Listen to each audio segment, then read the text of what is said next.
Good morning बच्चों। आज मैं क्लास थर्ड में आपको हिंदी व्याकरण का पार्ट 3 शब्द विचार समझाने जा रही हूँ। तो देखिए यहाँ पर दिया है, ध्यान से पढ़िए और समझिए।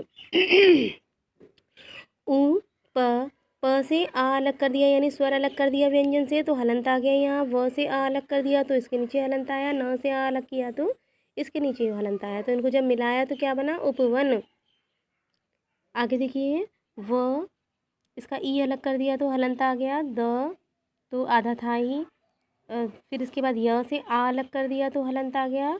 ल से आ अलग कर दिया तो भी हलंत आ गया ला के नीचे। और य क्या अलग कर, या से आ अलग करते ही यहाँ भी हलंत हो गया आपका विद्यालय। तो देखिए, उपवन तथा विद्यालय शब्द कई वर्णों के मिलने से बने हैं। शब्द का निर्माण वर्णों के मेल से होता है। तो शब्द क्या होता है?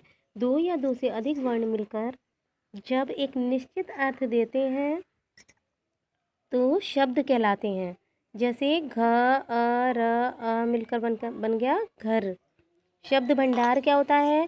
तो देखिए, भाषा में प्रयुक्त होने वाले विभिन्न प्रकार के शब्दों के समुदाय को शब्द भंडार कहते हैं। यानी अलग अलग तरह के शब्दों के समुदाय को ही हम शब्द भंडार कहते हैं। शब्दों का वर्गीकरण, तो शब्दों का वर्गीकरण दो आधारों पर किया जाता है।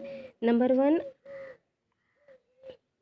प्रयोग के आधार पर, नंबर 2 अर्थ के आधार पर। प्रयोग के आधार पर शब्द दो तरह के होते हैं, एक विकारी और दूसरे अविकारी। विकारी शब्द क्या होते हैं? जिन शब्दों में लिंग, वचन, पुरुष, कारक आदि के आधार पर बदलाव आता है उन्हें हम विकारी शब्द कहते हैं। तो विकारी शब्द को भी 4 भागों में बांटा गया है: संज्ञा, सर्वनाम, विशेषण और क्रिया। दूसरा है आपका अविकारी शब्द। तो अविकारी शब्द क्या होता है? तो जिन शब्दों के रूप में किसी भी प्रकार का परिवर्तन नहीं होता उन्हें हम अविकारी शब्द कहते हैं। और अविकारी शब्द भी 4 तरह के होते हैं: क्रिया विशेषण, संबंध बोधक, योजन और विस्मयादि बोधक। फिर इसके बाद देखिए, अर्थ के आधार पर। अर्थ के आधार पर शब्द के दो भेद होते हैं: नंबर 1 सार्थक शब्द और नंबर 2 निरर्थक शब्द। सार्थक शब्द क्या होते हैं? जिन शब्दों का कोई ना कोई अर्थ निकलता है उनको हम सार्थक शब्द कहते हैं, जैसे कलम, पुस्तक, मेज। निरर्थक शब्द क्या होता है? जिनका कोई अर्थ नहीं निकलता उनको हम निरर्थक शब्द कहते हैं, जैसे चाय वाय का वाय, लोटा वोटा का वोटा, खाना वाना का वाना आदि। फिर देखिए यहाँ पर, एक शब्द से अनेक शब्द, यानी धन से देखिए, नी लगा दिया तो निर्धन, निर लगा दिया तो निर्धन हो गया। ई की मात्रा लग गई तो धनी हो गया और धनवान हो गया, यानी ये सब में धन से ही मिलकर बने हैं। मान से देखिए, मान, सम्मान, बुद्धिमान, अपमान। फिर इसके बाद देखिए, प्रसन्न से प्रसन्न, अप्रसन्न, प्रसन्नता, प्रसन्न चित्त। आदर से देखिए, आदर, निरादर, अनादर, सादर। अब इसकी एक्सरसाइज आ गई यहाँ पर। तो एक्सरसाइज में सबसे पहले दे रखे हैं प्रश्न उत्तर। तो पहला प्रश्न है आपका, शब्द किसे कहते हैं? तो यहाँ पर आ जाइए, देखिए मैंने इसमें आंसर लिख कर रखा है। दो या दो से अधिक वर्ण मिलकर जब एक निश्चित अर्थ देते हैं तो शब्द कहलाते हैं। जैसे देखिए, घ र मिलकर के बन गया घर। अब इसके बाद दूसरा प्रश्न है आपका, सार्थक और निरर्थक शब्द किसे कहते हैं? तो देखिए, पहले आप सार्थक की डेफिनेशन देंगे, फिर आप निरर्थक की देंगे। तो सार्थक शब्द क्या है? जिन शब्दों का कोई अर्थ होता है उनको हम सार्थक शब्द कहते हैं, जैसे कलम, मेज। निरर्थक शब्द क्या होते हैं? तो जिन शब्दों का कोई अर्थ ना निकले वे निरर्थक शब्द कहलाते हैं, जैसे वाय, चाय वाय का वाय, खाना वाना का वाना आदि। तो देखिए, विकारी, तीसरा प्रश्न है आपका, विकारी और अविकारी शब्द में अंतर स्पष्ट कीजिए। तो जब भी हम किसी चीज़ का अंतर स्पष्ट करते हैं तो सबसे पहले हम उसकी हेडिंग डालते हैं, जैसे विकारी और अविकारी शब्द में अंतर। फिर उसके बाद विकारी शब्द एक साइड लिखते हैं, दूसरी साइड अविकारी शब्द। विकारी शब्द के नीचे इसकी डेफिनेशन और अविकारी के नीचे इसकी डेफिनेशन विद एग्जाम्पल। तो देखिए, जिन शब्दों में लिंग, वचन, पुरुष, कारक आदि के आधार पर बदलाव आ जाता है उन्हें विकारी शब्द कहते हैं। अविकारी क्या होता है? तो जिन शब्दों के रूप में किसी भी प्रकार का परिवर्तन नहीं होता है उन्हें हम अविकारी शब्द कहते हैं।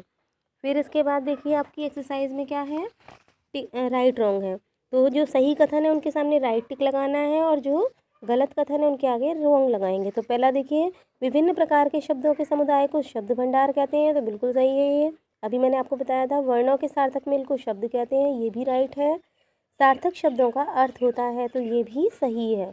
फिर देखिए, वोटा, वपड़ा, वूल आदि सार्थक शब्द हैं तो इनका कोई मतलब नहीं है, तो ये निरर्थक हो जाएंगे, तो इसे आप रॉन्ग लगाएंगे। फिर यहाँ देखिए, यहाँ पर क्या दिया है, सार्थक और निरर्थक शब्दों को अलग अलग करके लिखिए।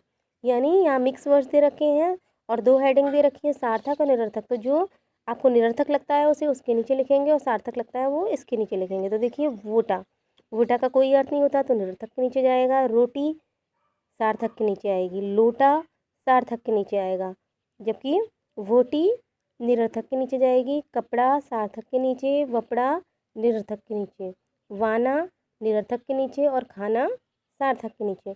इसको भी आपको कॉपी में करना है। कॉपी में केवल दो चीज़ करनी है, सबसे ऊपर जो आपके टॉप पर क्वेश्चन आंसर दे रखे हैं ये तीनों, और उसके बाद में ये, बाकी आपको कॉपी में दोनों चीज़ें नहीं करनी है। तो देखिए इसमें क्या है कि इन्हीं 5 सार्थक और निरर्थक शब्दों के एग्जाम्पल देने हैं आपको। तो देखिए यहाँ मैंने इस तरह से दिया है, जैसे चाय सार्थक, वाय निरर्थक, खाना सार्थक, वाना निरर्थक, दाल सार्थक, वाल निरर्थक, पानी वानी, तो पानी सार्थक, वानी निरर्थक, कपड़ा सार्थक, वपड़ा निरर्थक। तो आपको फेयर कॉपी में केवल दो चीज़ें करनी है। फेयर कॉपी में तरीके से डेट मेंशन करेंगे, क्लास चैप्टर का नाम डालेंगे, नंबर डालेंगे और उसके बाद आप लिखना शुरू करेंगे तो तीनों प्रश्नों के उत्तर और आपका जो का नंबर पर रचनात्मक कार्य में दिया गया है इनको छांटने का, तो इनको आप कॉपी में नोट डाउन करेंगे। Thank you.